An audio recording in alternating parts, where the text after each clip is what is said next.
Okay बेटा, तो आज हम लोग शुरू करेंगे। आज डेट है आपकी 3 मई 2021। यहाँ पे हम लोग शुरू करेंगे आज के आपके अदर सेल ऑर्गेनल, जिसमें आज के दिन पे हम लोग बेटा कवर अप करेंगे 3 cell organelle, Golgi body 1, number 2 lysosome, number 3 ribosome, और एक और कर लेंगे आज वैक्यूल। ठीक है, शुरू करते हैं हमारा फर्स्ट टॉपिक से आज, जिसका नाम है Golgi body.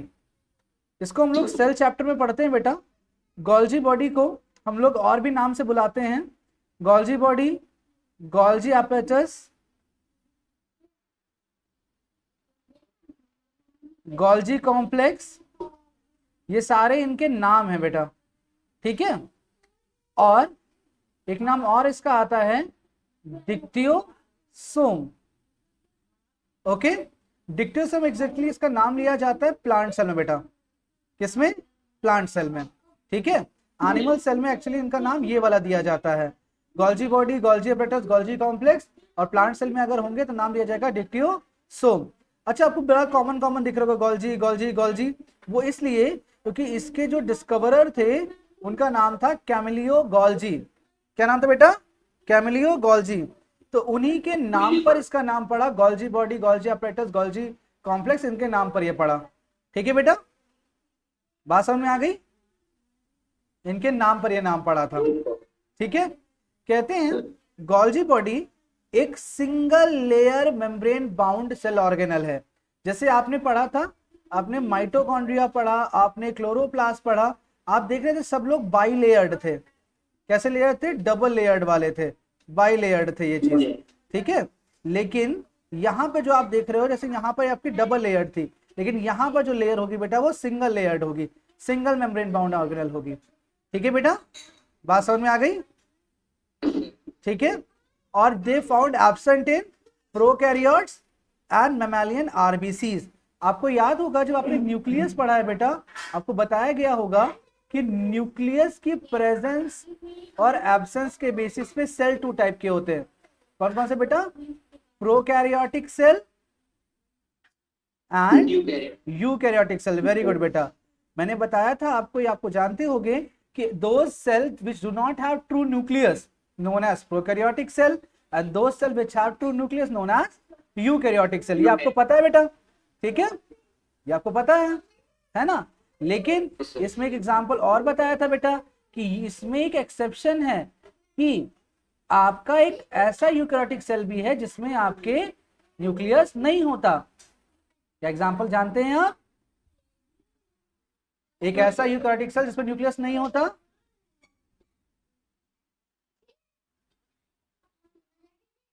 The answer is mammalian RBCs. यानी हम लोग की जो आरबीसीज होती हैं एट मेच्योरिटी, मेच्योर हो जाने पर न्यूक्लियस नहीं लैक कर देती हैं, लैकिंग न्यूक्लियस। इनके पास क्या नहीं होता बेटा? न्यूक्लियस नहीं होता। तो ये कैसे एग्जांपल है बेटा? ये एग्जांपल है यूकैरियोटिक सेल का। बात समझ आई बेटा? ठीक है, तो गोल्जी बॉडी क्या होगा बेटा? एक स्ट्रक्चर है जिसको कैमिलियो गोल्जी ने डिस्कवर किया था। Single membrane bound cell organelle होता है बेटा, और इन वाले लोगों में एब्सेंट होता है। ठीक है बेटा, बात समझ में आई बेटा? ठीक है, अगर स्ट्रक्चर की बात करें, ठीक है, अगर स्ट्रक्चर की बात करें तो ये 3 स्ट्रक्चर्स को मिलाकर बनता है। ठीक है, कौन कौन से? Cisternae, vessels and tubules. Cisternae, vessels and tubules. ठीक है, सिस्टर्नी बेटा इस तरह से होता है, आपको जैसे आपने ईआर में पढ़ा था। ठीक है, सिस्टर्नी ऐसा होता है, इसमें भी ऐसे ही होता है। ठीक है, तो इसमें होता है इस तरह से सिस्टर्नी। ठीक है, वेसल्स कैसा होता है? ओवल शेप का होता है। ठीक है, वेसल्स कैसा होता है? ओवल शेप का होता है। ठीक है, ट्यूब्यूल्स कैसा होता है बेटा, इस शेप का होता है आपका, ठीक है, ब्रांच शेप का, ठीक है बेटा, बात समझ आई, ब्रांच शेप का। तो इस 3 स्ट्रक्चर के कॉम्बिनेशन से गोल्जी बॉडी भी बना होता है, जैसे ईआर बना होता है उसी तरह से गोल्जी बॉडी भी इसी स्ट्रक्चर से मिलाकर बना होता है। बात समझ आई बेटा, बात समझ में आई? कोई दिक्कत परेशानी इसमें? ठीक है, अब बात करते हैं इसके फंक्शंस के बारे में बेटा, फंक्शंस देख लेते हैं। तो आपको ये पॉइंट समझ में आया बेटा, ये जो पॉइंट्स लिखे हैं जरा एक बार पढ़ के देखिए, पढ़ के देखिए, इसमें कोई दिक्कत है तो नहीं इसमें, ठीक है। फंक्शंस देखते हैं बेटा। It helps in formation of lipids, ये हेल्प करता है फॉर्मेशन ऑफ लिपिड्स को, लिपिड्स के बनाने में ये हेल्प करता है। Next, lipid is a fat content बेटा, fat, it helps in formation of lipid. It helps in formation of middle lamella, middle lamella को बनाने में हेल्प करता है। अब मैं आपको बताऊं कि मिडल लैमेला किसे कहते हैं। पहले देखिए भाई, आपने जब सेल वॉल पढ़ा है तो उसमें आप जानते हैं cell wall is the outermost membrane of plant cell. Do everyone know this?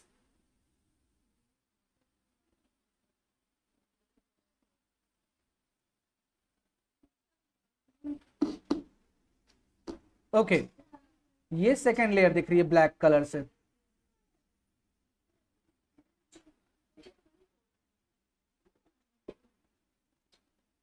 ठीक है, और ये थर्ड लेयर दिख रही है।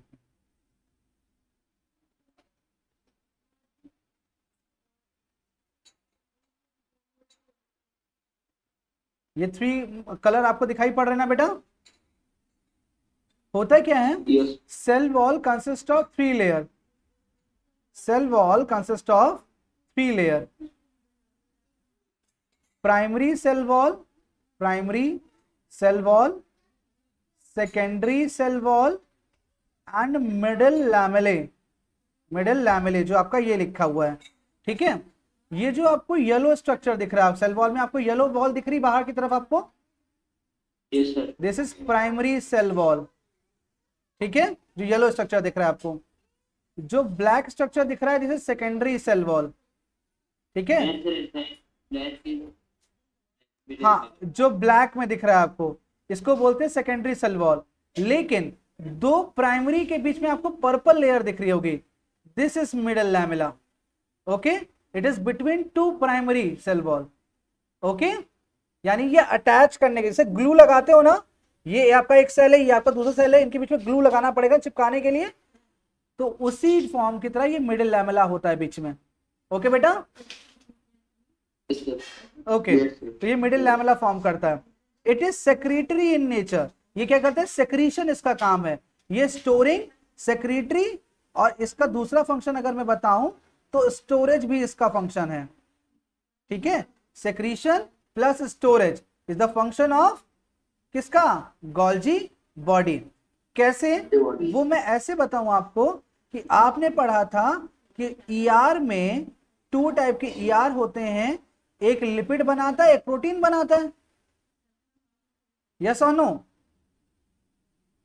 और दोनों मिल करके हेल्प करते हैं किसमें, सेल मेम्ब्रेन फॉर्मेशन में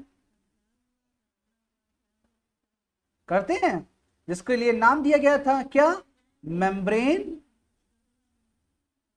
बायो जेनेसिस, जिसके लिए नाम दिया था आपने ना, मेम्ब्रेन बायोजेनेसिस, है ना। तो इसी चीज को आप बोलते हो मेम्ब्रेन बायोजेनेसिस। लेकिन जब ये लिपिड और प्रोटीन बन के तैयार हो जाते हैं तो जरूरी थोड़ा ना कि उसी टाइम पे सेल डिवीजन होना हो या सेल वॉल बनना हो, तो ये लिपिड एंड प्रोटीन जाते हैं स्टोर होने कहाँ, गोल्जी बॉडी में। यही आपको लास्ट चैप्टर में, लास्ट कंटेंट में मैंने लेक्चर में बताया था आपको, ठीक है, अंडरस्टूड। तो ये यहां पर जाते हैं स्टोर होने, ओके बेटा, ओके। नेक्स्ट जाते हैं बेटा, it helps in melanin synthesis. Do you know what is melanin?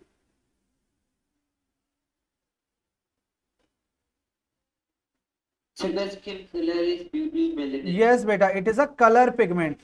What is it? It is a color pigment.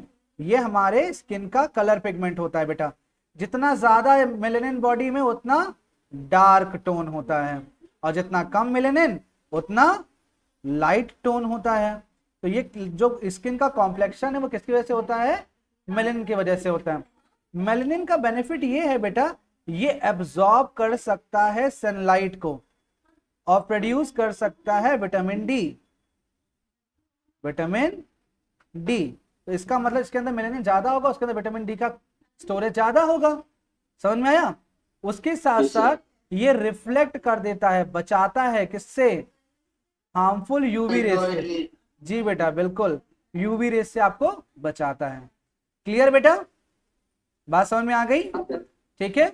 और फिर लास्ट पॉइंट जो मैंने आपको यहां पे बताया कि lipid and protein synthesize in ER are packed in Golgi complex. कहां पैक होते हैं? गोल्जी कॉम्प्लेक्स में। और किस लिए यूज किए जाते हैं? For new membrane formation. For new membrane formation. Okay बेटा? ओके ठीक है। जो लाइसोसोम्स होता है बेटा, एक्चुअली ये भी आपका डेवलप किया जाता है किससे? गोल्जी अपैरेटस से। तो हम सीधे इसको ले चलते हैं पहले आपका कंटेंट को पढ़ाने के लिए। इसका नाम है लाइसोसोम। Okay, lysosome. जैसा कि आप देख रहे हो बेटा, जो लाइसोसोम है इसकी डिस्कवरी एक साइंटिस्ट ने की थी जिसका नाम है क्रिश्चियन डी डवे। ठीक है, किसने की थी बेटा? एक साइंटिस्ट जिसका नाम है क्रिश्चियन डी डवे। ओके, जो लाइसोसोम है बेटा, ये एक्चुअली दो वर्ड से मिलकर बना है, लाइसो और जोम। लाइसो का मतलब होता है डाइजेस्टिव, लाइसो का मतलब होता है डाइजेस्टिव, और जोम का मतलब होता है बॉडी। लाइसो डाइजेस्टिव, जोम मींस बॉडी। अच्छा, अगर सॉरी, अगर सेल के बारे में कोई चीज थोड़ी सी आपको बताऊं तो इस तरह से बताता हूं। एक मिनट रुक जाइए, बताऊंगा मैं आपको। यहाँ पर अभी यहाँ इसको नोट कर लेते हैं। तो लाइसोसोम मींस क्या होता है बेटा? Digestive body. अंडरस्टूड बेटा? बात समझ में आ रही है बेटा? बेटा वॉइस आ रही है मेरी आपको? Yes sir. ओके, क्या कहते हैं इसका? These are tiny sac like granules containing enzymes for intracellular digestion, means inside cell digestion। तो पहला एक वर्ड आता है आपका यहां पर डाइजेशन। डाइजेशन क्या होता है? तो डाइजेशन का मतलब होता है बेटा breaking of complex substance into simple substance. इसको डाइजेशन बोलते हैं बेटा। ठीक है, इसको बोलते हैं डाइजेशन। तो ये कहां करता है बेटा? इनसाइड सेल डाइजेशन करता है। Lysosome is responsible for digestion inside any cell. Okay बेटा? ठीक है। Lysosome is again single membrane bound structure. It is again single membrane bound structure. Okay, it is mainly found in animal cell. It is mainly found in animal cell, but in few numbers in plant cell also. In few number in plant cell also. They don't have definite shape and size.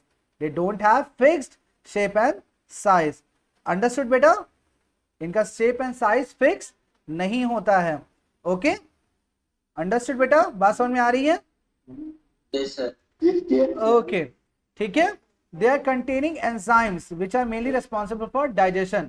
इनके अंदर enzymes होते हैं जो ये digestion वाला concept करते हैं। Okay, इनके अंदर एंजाइम्स होते हैं डाइजेशन करते हैं। बात समझ आई बेटा? Yes sir. कोई दिक्कत बेटा इसमें? हाँ सर। ठीक है। अब आपको एक चीज मैं यहाँ बताता हूँ। सेल के अंदर एक कॉन्सेप्ट होता है डाइजेशन में, एक्सोसाइटोसिस और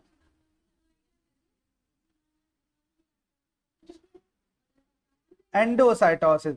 एक्सोसाइटोसिस एंड एंडोसाइटोसिस। एक्सो मतलब इजेशन, इजेक्शन। व्हेन सेल के बाहर कोई कंटेंट निकाला जाता है, सेल से कोई कंटेंट बाहर जाता है, उसको बोलते हैं इजेक्शन या एक्सोसाइटोसिस। और जब कोई सेल किसी कंटेंट को इनगल्फ करता है, खाता है, तो उसको क्या बोलते हैं आप, एंडोसाइटोसिस। बात समझ आई बेटा?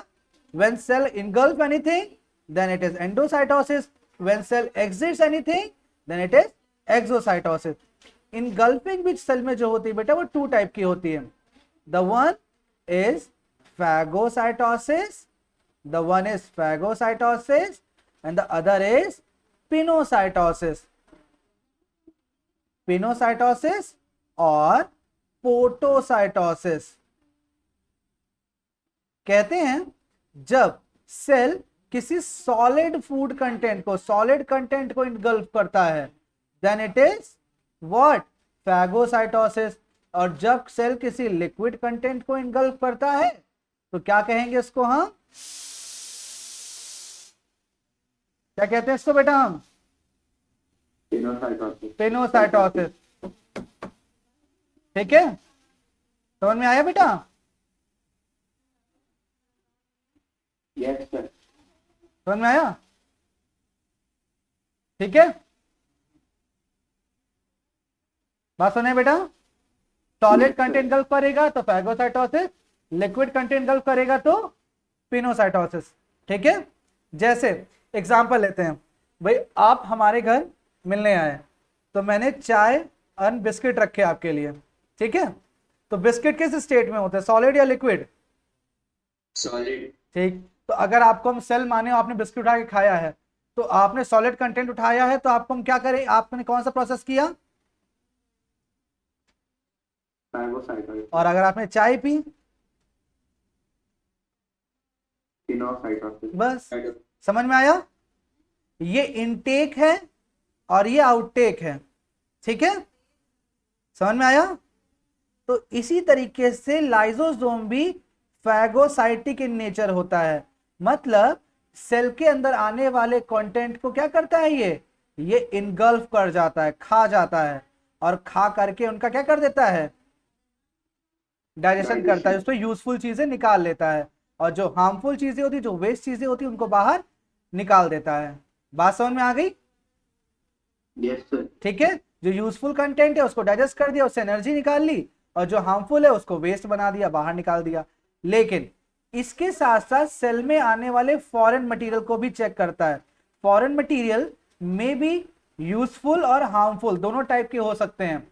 अगर यूजफुल है तब तो एनर्जी बना लेगा उससे, हार्मफुल है तो क्या करेगा, उससे फाइट बैक करेगा। जब भी फॉरेन मटेरियल लाइसोसोम से कमजोर होंगे, लाइसोसोम से कमजोर होंगे, तो लाइसोसोम्स उनको इनगल्फ कर जाएगा, खा जाएगा। लेकिन जब फॉरेन मटेरियल ज्यादा पावरफुल होंगे, ये ज्यादा पावरफुल होंगे, तो क्या करता है लाइसोसोम्स, अपने अंदर से इन्हीं एंजाइम्स को निकाल करके सारे सेल को खा जाता है और डैमेज कर देता है क्या, सेल को, जिससे वो फॉरेन सब्सटेंस जो हार्मफुल है वो आगे नहीं बढ़ पाता है और उसी सेल में खत्म हो जाता है। इसीलिए लाइसोसोम सेल को भी खत्म करने की वजह से उसको नाम दिया जाता है सुसाइडल बैग। अंडरस्टूड बेटा? बात समझ में आई बेटा? इसीलिए उसको नाम दिया जाता है सुसाइडल बैग। क्लियर? बात समझ में आई? ठीक है भाई, फॉरेन मटेरियल जो आया अगर लाइसोसोम से लेस पावरफुल है तो लाइसोसोम उसको खा जाएगा, अगर ये ज्यादा पावरफुल हुआ तो लाइसोसोम सेल के सारे सेल ऑर्गेनल्स को खा जाएगा एंजाइम्स निकाल करके, जिसकी वजह से सारे ऑर्गेनल्स खत्म हो जाएंगे तो सेल भी खत्म हो जाएगा, और जैसे ही सेल खत्म हो जाएगा तो फॉरेन सब्सटेंस जो होगा वो वहीं रह जाएगा, आगे नहीं बढ़ पाएगा, तो उससे आपकी बॉडी की थोड़ी सी प्रोटेक्शन हो जाती है। ओके बेटा, I am going to start our today's session with the topic ribosome. Okay, so what is ribosome? पहले इस चीज के बारे में बताएं। तो ribosome was discovered by a scientist known as Palade. Okay, it was discovered by a scientist known as Palade. Good evening, sir. Good evening बेटा। It was discovered by a scientist known as Palade. Ribosome की अगर location की बात करें हम लोग तो sometime it is found freely but sometime found attached with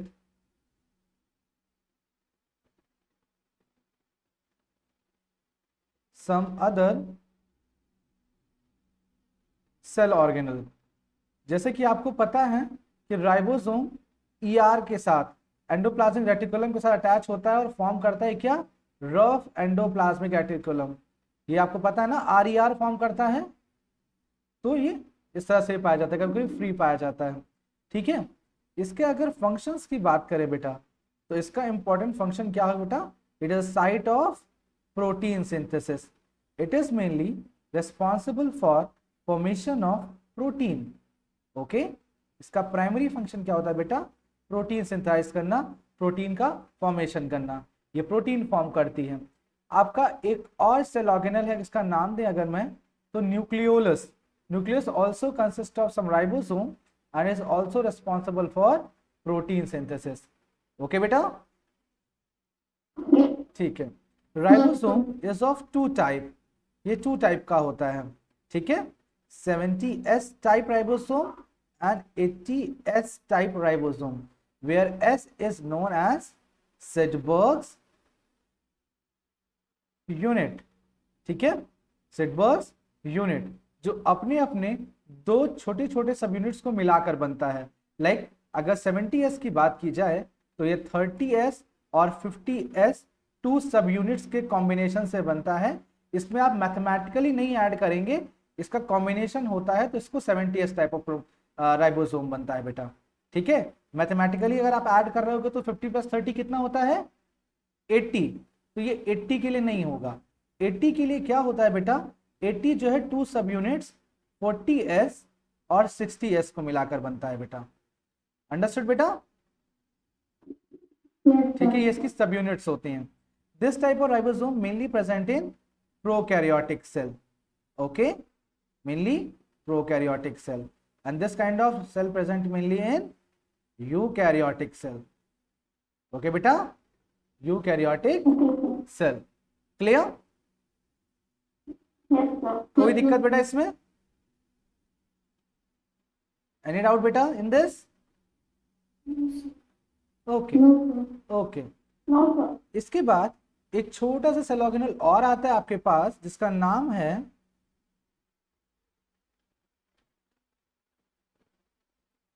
vacuole. ये बहुत छोटे छोटे कॉन्टेंट्स हैं जिसपे क्वेश्चंस आते हैं आपके स्कूल एग्जामिनेशंस पे, जिसको हम लोग यहाँ पढ़ रहे हैं, और जो इंपॉर्टेंट टॉपिक है उसमें केवल वही चीज़ मैं बताऊंगा आपको। वैक्यूल की अगर बात किया जाए तो it is only present in plant cell. Okay, only present in plant cell, but if present in animal cell, then of very small size। ठीक है, अगर एनिमल सेल में होगा तो बहुत छोटे साइज का होगा। ठीक है, प्लांट सेल में होगा तो लार्ज साइज में होगा। ओके बेटा, प्लांट सेल में कैसा होगा, लार्ज साइज में होगा। क्लियर, बात समझ में आई?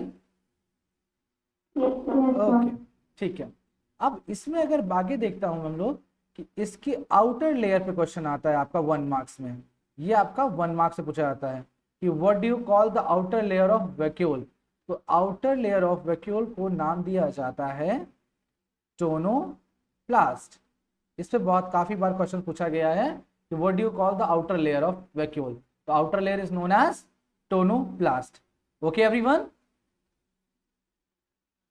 Yes, sir. ओके बेटा, नेक्स्ट अगर पूछा जाता है फंक्शन के बारे में इसके, तो फंक्शन के बारे में अगर मैं बताऊं तो फंक्शन के बारे में पूछा जाता है it is for storing purpose. Storing purpose, और स्टोर करता है क्या, stores cell sap. Stores cell sap. ठीक है, अब सैप क्या होता है, sap is the combination of water plus minerals inside cell। water and minerals inside cell। okay beta? Yes, sir. okay, so this is only for vacuole। तो ये चीज समझ में आई आपको बेटा?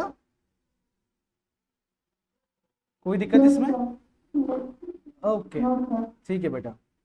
नेक्स्ट आता है आपका अगला सेल ऑर्गेनल, बहुत छोटा सा है, पर ऑक्सीजोम। ठीक है, लास्ट सेल ऑर्गेनल है आपका ये। तो पर ऑक्सीजोम एक छोटा सा सेल ऑर्गेनल आता है। It is mainly for converting non toxic substance, sorry, converting toxic substances into non toxic substance। ठीक है, इसका काम क्या होता है, अगर आपके सेल के अंदर कुछ ऐसा कंटेंट आ गया जो कैसा था, टॉक्सिक था, जो पॉइजनस था, तो उसको किस में कन्वर्ट कर देगा ये, नॉन टॉक्सिक में। जैसे अगर एग्जांपल की बात किया जाए तो आपके सेल के अंदर मान लीजिए ये आ जाता है, क्या नाम है इसका बेटा, हाइड्रोजन पर oxide. It is poisonous in nature, hydrogen पर ऑक्साइड। तो ये इसको किस में कन्वर्ट करता है बेटा, it converts it's into H2O and O2। बताइए क्या ये दोनों पॉइजनस है, नॉन टॉक्सिक, टॉक्सिक है आपकी बॉडी के लिए? ठीक है, तो इसमें कन्वर्ट कर देता है, वाटर प्लस ऑक्सीजन में कन्वर्ट कर देता है। तो समझ में आया बेटा, कोई दिक्कत इसमें? ठीक है, तो देख लेते हैं इसमें मेनली क्या क्या चीजें हैं। राइबोसोम है, इसमें क्वेश्चन आता है साइंटिस्ट के ऊपर, किसने डिस्कवर किया है इसको, लोकेशन के ऊपर क्वेश्चन आता है इस पर, और फंक्शन पे क्वेश्चन आता है, यह कितने टाइप का होता है वो क्वेश्चन आता है। तो साइंटिस्ट का नेम पैलेड है, लोकेशन क्या होगा, साइटोप्लाज्म में भी पाया जाता है या किसी सेल ऑर्गेनल से अटैच भी पाया जाता है, फ्रीली फाउंड भी है या किसी सेल ऑर्गेनल से अटैच पाया जाएगा। फंक्शंस के लिए अगर बात किया जाए तो फंक्शन इसका प्रोटीन सिंथेसिस होगा, 2 टाइप के होते हैं, 70S and 80S। 70S mainly prokaryotic cell में होता है और 80S किस में होता है बेटा, यूकैरियोटिक सेल में पाया जाता है। ओके ओके, आगे देखते हैं बेटा वैक्यूल के बारे में। तो मेनली ये पाया जाता है प्लांट सेल में। कहते हैं प्लांट सेल में मोर देन 90% एरिया जो कैप्चर करता है, कौन करता है, वैक्यूल करता है। ठीक है, इसी की वजह से न्यूक्लियस जो होता है वो साइड में प्रेजेंट होता है, इन कॉर्नर। ठीक है, कॉर्नर में होता है, किसी किनारे में पड़ा होता है, इसी की वजह से। ठीक है, तो आप जब किसी सेल को ऑब्जर्व करोगे और इसमें बड़ा सा वैक्यूल देखोगे तो आप बोल दोगे कि it is a plant cell. Understood? और अगर न्यूक्लियस सेंट्रल में देखोगे तो आप बोलोगे कि nucleus it is a animal cell. ठीक है, प्लांट सेल में ये लार्ज साइज का होता है बेटा। 1 मार्क्स से पूछा जाता है, इसकी आउटर लेयर का नेम पूछा जाता है तो आप ये लिख दोगे। फंक्शन पूछा जाएगा तो स्टोरिंग लिखोगे, स्टोरिंग ऑफ व्हाट, सेल से आप लिखोगे। ठीक है, ओके। पेरोक्सिसोम पे क्वेश्चन आता है, peroxisome converting toxic substance of the cell into non toxic one. जैसे हाइड्रोजन पेरोक्साइड आपके अगर सेल में हुआ, लाइक अगर 2H2O2 है तो ये कन्वर्ट कर देगा 2H2O और 2O2 में। अब बैलेंस रिएक्शन हो जाती है आपकी। समझ में आया बेटा? They both are useful, they both are important for your body. Understood बेटा? Okay okay, very good. अब सबसे इंपॉर्टेंट इसका लास्ट एक क्वेश्चन आता है, और जो क्वेश्चन कम से कम आता है आपका 3 मार्क्स में, और आ सकता है ये मैक्सिमम 5 मार्क्स में। जानना चाहेंगे कौन सा क्वेश्चन है? बहुत इंपॉर्टेंट क्वेश्चन है आपका। Distinguish between plant cell and animal cell. ठीक है, ये सबसे इंपॉर्टेंट क्वेश्चन है जो आपका आता है। तो इस साइड पे हम लिख लेते हैं प्लांट सेल और इस साइड पे लिख लेते हैं हम लोग एनिमल सेल, और 1 बाय 1 हम लोग कंपैरिजन करते चले जाते हैं। जैसे पैरामीटर्स की बात की जाए तो पहला, यस बेटा रीमा। सर वैसे तो बहुत सारे वो मिल जाएंगे एग्जांपल्स, बट सर मतलब सब पॉइंट्स, बट सर 5 मार्क्स का 5 पॉइंट लिखना। हाँ बेटा, मैक्स मिनिमम 5 तो लिखना है, लेकिन उससे ज्यादा भी आप लिख सकते हो, इसमें कोई गलत बात नहीं है, आप मैक्स लिख सकते हो उसमें। ठीक है, तो जैसे सेल मेम्ब्रेन की अगर बात की जाए तो प्रेजेंट यहां भी होती है और यहां भी प्रेजेंट होती है। ठीक है, सेल वॉल की अगर बात की जाए तो यहां पर प्रेजेंट होती है, एनिमल सेल्स में एब्सेंट होती है यहाँ पे। वेरी गुड बेटा, वेरी गुड। अगर मैं बात करूं माइटोकॉन्ड्रिया, तो प्रेजेंट सर एनिमल सेल में एब्सेंट होता है। ना प्रेजेंट होता है। एनिमल सेल में एनर्जी कैसे बनेगी बेटा? ठीक है, प्लास्टिड्स। यस बेटा, प्लांट सेल में प्रेजेंट होता है, एनिमल सेल में एब्सेंट होता है। ठीक है, उसके अलावा लाइसोसोम यहां पर एब्सेंट होता है, यहां पर प्रेजेंट होता है। ठीक है, अंडरस्टूड। उसके अलावा ये क्वेश्चन आता है आपका, सेंट्रोजोम यहां पर एब्सेंट होता है, यहां पर प्रेजेंट होता है। ओके बेटा, बेटा माइक ऑफ कर दो, थोड़ा सा आवाज आ रही, माइक ऑफ कर दो, क्वेश्चन पूछना तभी आप ऑन करना। ठीक है, यहाँ पे एब्सेंट, यहाँ पर प्रेजेंट। गोल्जी बॉडी,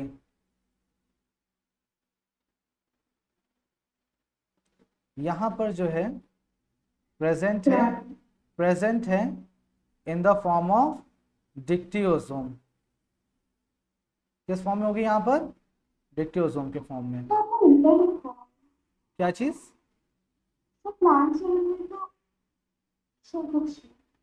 ठीक है, और गोल्जी बॉडी यहाँ पर प्रेजेंट होती है।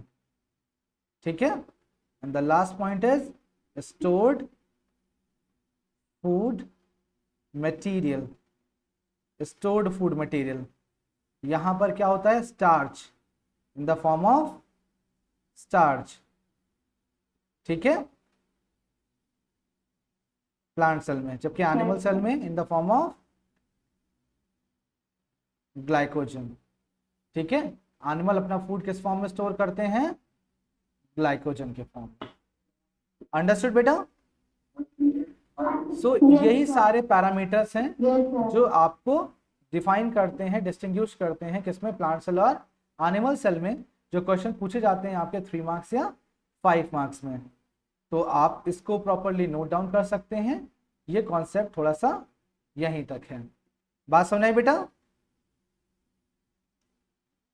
कोई डाउट इसमें बेटा? क्लियर है बेटा इसमें?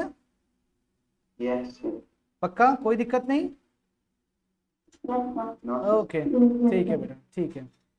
अब एक छोटा सा कॉन्सेप्ट और आता है आप में, एक क्वेश्चन और है, डिफरेंशिएट बिटवीन, जो मेनली एलपीएस के बच्चों में पूछा जाता है स्कूल में। डिफरेंशिएट बिटवीन, एक आपका बहुत छोटा सा कॉन्सेप्ट दिया गया है सेल डिवीजन का, और उसमें बताया जाता है differentiate between mitosis and meiosis का। ठीक है, ये क्वेश्चन पूछा जाता है, differentiate between mitosis and meiosis. तो इसको मैं आपको छोटा सा कॉन्सेप्ट बता रहा हूं, आपकी एनसीईआरटी में गिवन है। ओके सीबीएसई, ठीक है, इस साइड हम मियोसिस लिख रहे हैं और इस साइड से हम लोग माइटोसिस लिख रहे हैं। ओके, बस 4 पॉइंट्स हैं, 4 पॉइंट्स को ही आप मेंशन करेंगे और आपको इतना ही सा पढ़ना है। लाइक अगर मियोसिस की बात करें तो it is known as reductional division. क्या बोलते हैं बेटा इसको? हम रिडक्शनल डिवीजन कहते हैं। ठीक है, माइटोसिस को क्या कहते हैं हम लोग? Equational division, equational division. Okay बेटा, अब पूछिए इसको क्यों ऐसा कहते हैं? तो इसके लिए रीजन है बेटा। होता है क्या है, सेल डिवीजन जानते हैं अब क्या होता है? मींस एक सेल डिवाइड हुआ और इससे आपके 2 न्यू सेल बन गए। This is known as cell division. तो इसमें 2 तरीके से हो सकता है, या तो माइटोसिस होगा या तो मियोसिस होगा। तो इसको रिडक्शन कह रहे हैं, इसको इक्वेशन कह रहे हैं, क्यों कह रहे हैं? तो आप बताएंगे आंसर कि number of chromosome of daughter cell reduce to half as present in their parent cell. Okay, example देखिए, सपोज करिए पेरेंट सेल के पास 2 क्रोमोसोम है, ठीक है, क्रोमैटिड से बनता ना क्रोमोसोम, सेंटर में था क्रोमैटिड फाइबर थे ना, तो अगर इससे आपके डॉटर सेल बन रहे हैं तो इनके पास कितने क्रोमोसोम जाएंगे? 1 ईच। तो बताइए पेरेंट से कम है नंबर या ज्यादा है नंबर क्रोमोसोम की? बोलिए बेटा, नंबर ऑफ क्रोमोसोम पेरेंट्स से इसमें सिमिलर है या इक्वल है या कम ज्यादा है? कम है ना, तो इसको इसलिए रिडक्शनल डिवीजन कहते हैं। लेकिन इसको इक्वेशन क्यों कहते हैं? Number of chromosome of daughter cell remains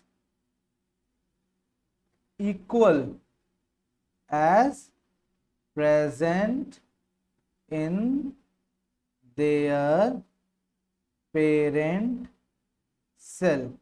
means suppose करो पेरेंट के पास अगर 2 क्रोमोसोम है तो उनके जितने भी डॉटर सेल बनेंगे उसमें कितने क्रोमोसोम जाएंगे? सेम जाएंगे, इक्वल जाएंगे। ओके बेटा, ओके श्रद्धा, ओके बेटा, ओके बेटा। नेक्स्ट, इसमें क्या होता है? Produces 2 daughter cell. इस टाइप के डिवीजन से, सॉरी, इसमें 4 डॉटर सेल्स होते हैं, 4 डॉटर सेल। इसके डिवीजन से डिवाइड होकर 4 डॉटर सेल बनते हैं, जबकि यहां पर प्रोड्यूसेस 2 डॉटर सेल। इसके डिवीजन से 2 डॉटर सेल बनते हैं, इसके डिवीजन से 4 डॉटर सेल बनेंगी। ओके, इस तरह से। अंडरस्टूड बेटा? ओके। और ये वाला किस टाइप के सेल में होता है? सोमैटिक सेल्स में होता है। ओके, सोमैटिक सेल मतलब रेगुलर बॉडी सेल्स में। रेगुलर बॉडी सेल में आपका स्किन हो सकता है, आपका हेयर हो सकता है, आपका नेल हो सकता है, आपका ऑर्गन हो सकता है। तो इसमें जो डिवीजन होगा बेटा वो कैसा होगा? एक सेकेंड, ये मैंने थोड़ा सा इंटरचेंज कर दिया है, जस्ट अ मिनट। इस लाइन को आप कट कर देंगे, इस लाइन पे आप यहाँ पढ़ेंगे। एक्चुअली माइटोसिस इधर है, मियोसिस इधर है, इसलिए मैंने चेंज कर दिया थोड़ा सा। तो ये कैसा होता है बेटा आपका? ये आपका रिप्रोडक्टिव सेल में होता है। ओके, किसमें होगा बेटा? रिप्रोडक्टिव सेल में होगा, यानी जहां गैमीट बनते होंगे। गैमीट्स इन द सेंस क्या क्या? लाइक जैसे स्पर्म बनता होगा, लाइक फीमेल में ओवम बनता होगा। तो यहाँ पर आपके क्रोमोसोम्स हाफ हो जाते हैं। और ये कहाँ होता होगा? सोमैटिक सेल्स में होता होगा, जहाँ पे आपके स्किन सेल, बॉडी सेल्स हो गए, आपके स्किन और ऑर्गन, अदर ऑर्गन की बात हो गई। तो यहाँ पे जो डेवलपमेंट होता होगा या डिवीजन होता होगा, कौन सा होता होगा आपको बेटा? माइटोसिस होता होगा। क्लियर है बेटा? ठीक है। सो ये आपका लास्ट है बेटा, इसके बाद आपका ये सेल चैप्टर कंप्लीट होता है। ओके बेटा?